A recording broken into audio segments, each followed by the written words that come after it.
Hello, everyone. I'm Christina, and we have a lot to talk about again today. I'm sorry that I'm late, but a situation arose. Probably like 10 minutes before I was supposed to start, a girlfriend of mine came over and told me that she has cancer, and that wasn't that easy for us to get through. I love her, she's my girl, so I had to be late. But I am going to ask for prayers for her, especially for strength and that she finds what she needs to get through this. But I'll see her in an hour. She told me when I get done with live stream, I'm going to be heading back over to her house. Because what do girls do? We are there for each other. We actually really love each other. So we're going to start this live stream because I love this billboard. My girlfriend gave it to me, another one. And that helps me a lot because, I have a lot of time, like hard times remember, but these lists help me a lot.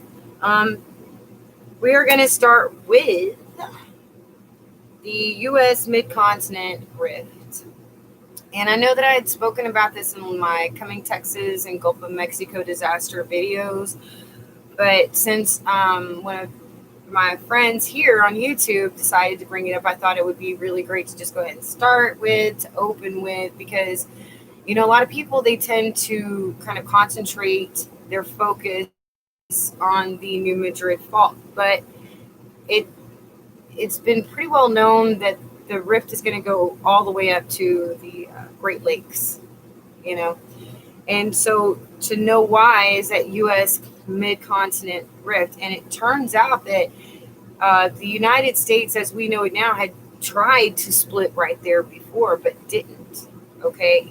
That doesn't mean it can't still. It means, we've still got a dangerous area, though. But I always think about not just, because obviously we can see where the rift is probably going to open, but we don't ever think about the west side of that water. Like, where does it end? Does it end in Oklahoma? Does it end in Dallas? Does it end in Arkansas? Which state does it stop at? You know what I mean? Is what I always think. I always think of the New Madrid as the east side. But if there's something that we've been missing with the continent divide and the peace deal, the things that are going on with Israel, that would definitely be a good place to start. Okay, so we're going to go to the fact that today is the 3-year anniversary for the Revelation 12 sign. And as you might know, it was what widely talked about back then, that there was going to be rapture on that day. And I wasn't very popular at all when I said that's not going to be the day, because you don't know the day. And I sincerely had issues with people basing rapture off of that chapter anyway, because Jesus comes back for his bride, and the woman was known as the bride of Christ, the woman of the apocalypse. So if they took the baby boy, that's not her. It's not her. So when they say he's coming back for his bride and you say, well, he took the boy, I have issue with that. So yeah, I would say no, we're not going to get raptured. However, it says that 1,260 days after the baby was born, then she starts getting attacked. Well, it's been 3 years right now. So that means that I'm going to be watching somewhere around March 23rd and right beforehand for things maybe to start breaking down. And when we talk about the fall of the United States as it is combined with how we've dealt with Israel, then you would want to know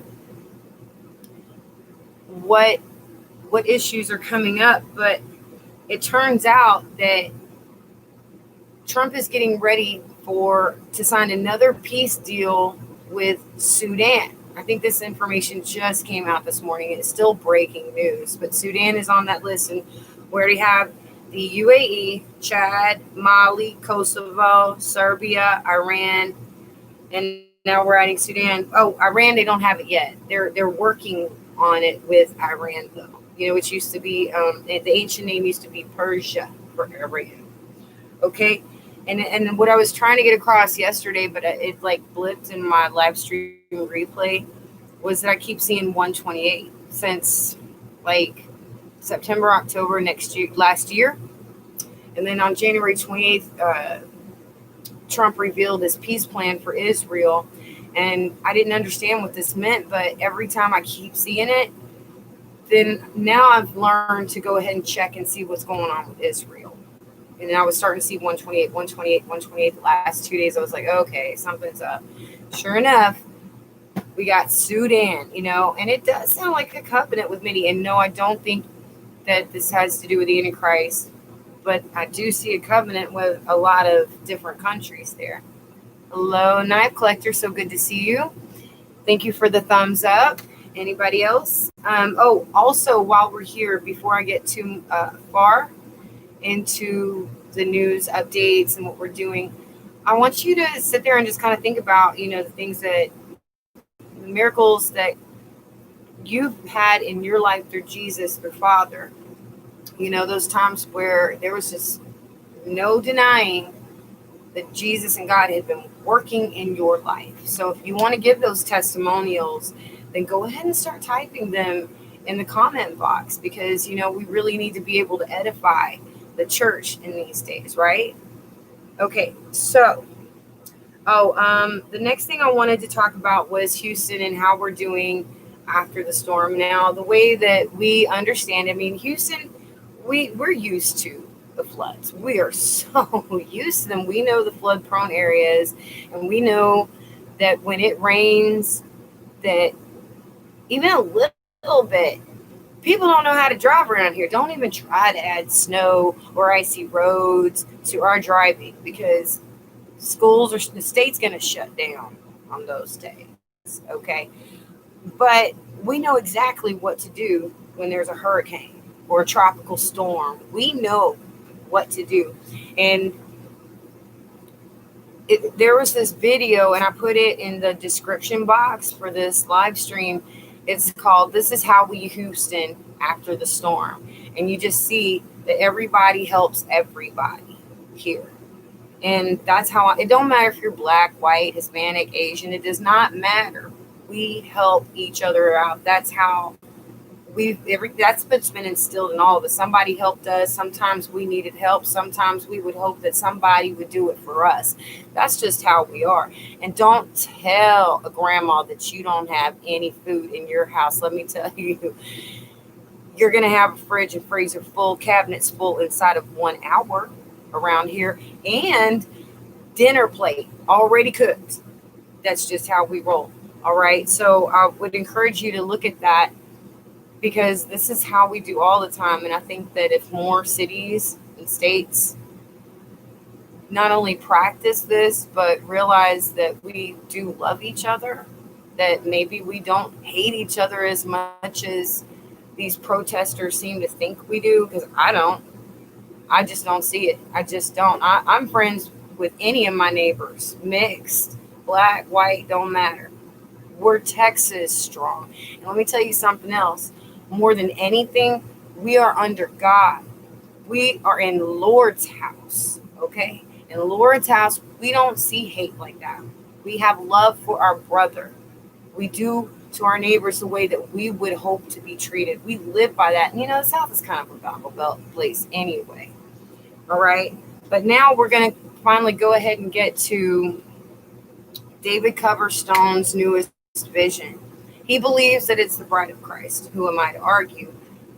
I won't. I really don't know that much, but there were impressions that I was able to get through that testimonial that he had. And he talked about he saw a weak old woman.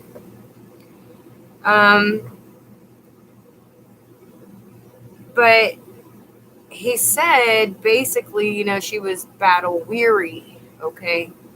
And that she began to be brought back to health, to hope, to youth, to strength. She was brought back from the brink of death, okay? And I know what it means to feel weary. Just you've been hit so hard, so many times, and I know y'all are feeling it out there. I know y'all are. I'm feeling it too. It's so bad. I don't even want to talk about it. Just how hard things can be, right? But then he's saying that strength will return soon. And that tells me that we have redemption, all right? We have redeeming that's on the way. And it said that when you start seeing all these things, look up because your redemption draws nigh, okay? But there was also that dry bones Ezekiel chapter, right? It talked about the dry bones coming back, and it was Ezekiel 37 1 through 14. It says, "The hand of the Lord was upon me and carried me out in the spirit of the Lord and set me down in the midst of the valley, which was full of bones, and caused me to pass by them round about. And behold, there were very many in the open valley, and lo, they were very dry. And he said unto me, Son of man, can these bones live? And I answered, O Lord God, thou knowest. Again he said unto me, Prophesy upon those bones, and say unto them, O ye dry bones, hear the word of the Lord. Thus saith the Lord God unto these bones, Behold, I will cause breath to enter into you. And it says, I don't know, I could have sworn maybe he didn't. I know he was holding her, but I don't know if he was breathing on her. But it says in was it Ezekiel 37 8? It was 8. No.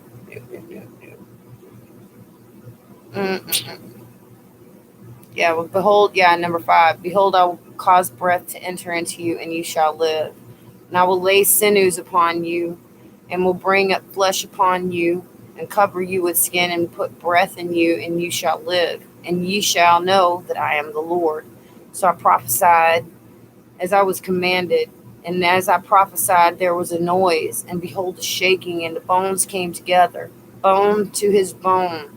And when I beheld the sinews and the flesh came upon them, and the skin was covered them above, but there was no breath in them. Then he said unto me, Prophesy unto the wind, prophesy, son of man, and say to the wind, Thus saith the Lord God, Come from the four winds, O breath, and breathe upon these slain, that they may live. Sounds like more than one set of bones to me. So I prophesied as he commanded me, and the breath came into them, and they lived, and stood up upon their feet, and an exceeding great army. Then he said unto me, Son of man, these bones are the whole house of Israel. Behold, they say, Our bones are dried, and our hope is lost. We are cut off for our parts. Therefore prophesy, and say unto them, Thus saith the Lord God, Behold, O my people, I will open your graves, and cause you to come up out of your graves, and bring you into the land of Israel. And you shall know that I am the Lord, when I have opened your graves, O my people, and brought you up out of your graves, and shall put my spirit, not mine, it is obviously, in you, and you shall live, and I shall place you in your own land.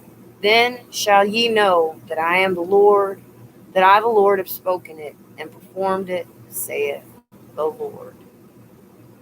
Not bad, huh? So nobody wants to give any testimonials, huh?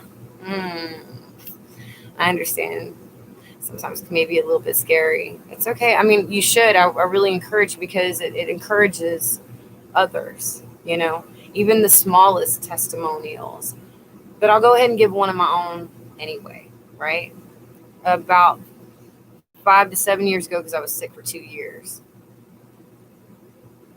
I was on my deathbed, and I didn't have the strength to keep going anymore. I couldn't.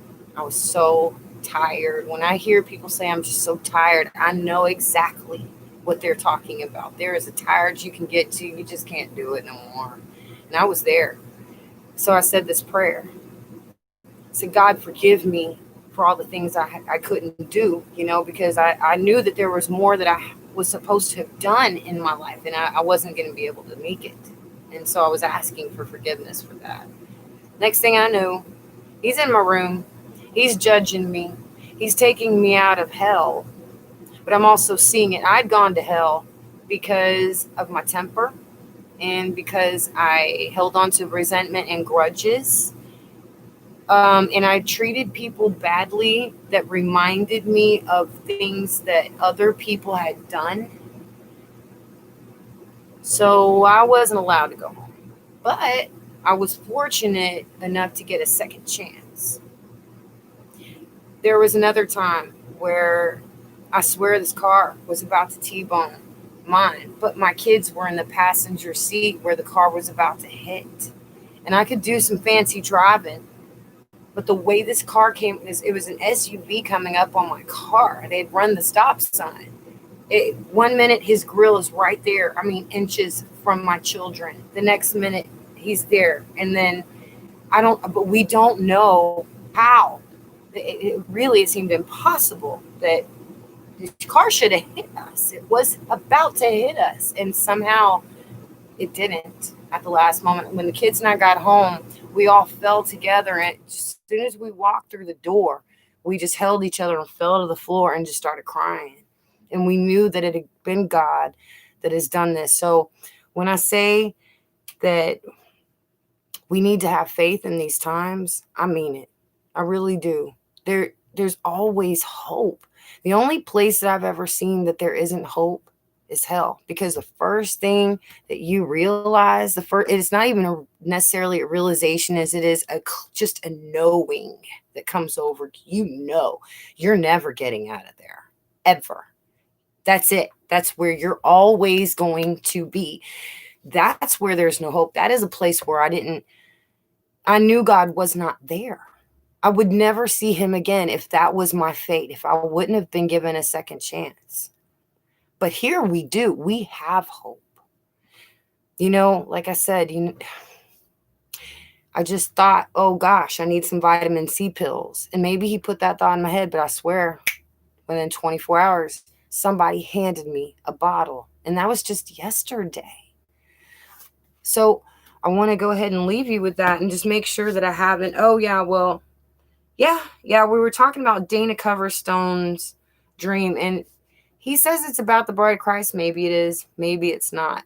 But what I could see was redemption. What I could see is the dry bones coming back to life. They said it was Israel. And when you connect that with what's going on now, that they're trying to kind of divide the land, then you can see that God's getting ready to do a great miracle in Israel. And he'd also said to the Jews that when you see that it's time for your redemption. So I don't think it's just about Israel. I think it's about the scattered Jews that are scattered around the world that we're getting ready to return. Unfortunately, I've been able to do some DNA testing, and I know that my grandfather came from the Ashkenazi Jew. He was Irish and Ashkenazi. Okay. And it's the weirdest thing. We knew that we had a lost heritage. We knew that there was some kind of curse on the family, but we didn't know where. We picked up the pennies. We loved bacon. There were so many little things, the characteristics of the women. I'm not trying to, I'm just saying it was like when God told us that that's what it was, we all went, oh, so that's what it just made. So nobody could even argue it. We were like, wow, so then we got DNA tested, and sure enough, but the final exodus hasn't even happened yet. Okay. So that's what I really think that Dana's vision has to do with. I really do. I think God is getting ready to do something mighty for Israel and for the people of Israel, no matter where they are in the world, because there's going to be more. And there was also this Bible warning somewhere about, those who might lie and say they're Jews and ride on the coattails of the Jews, facts of the country, that you need to watch out for that. Some people will say they're Jews and they're not. Okay. And because this is the September 23rd anniversary, it's 3 years. It's kind of a big day. This is a day that really just threw the world off. It was one of those days when the Bible came to life, right? And I'm just really glad to see everybody. And I hope that y'all have a wonderful day. And I will talk to you soon, okay? Bye, y'all.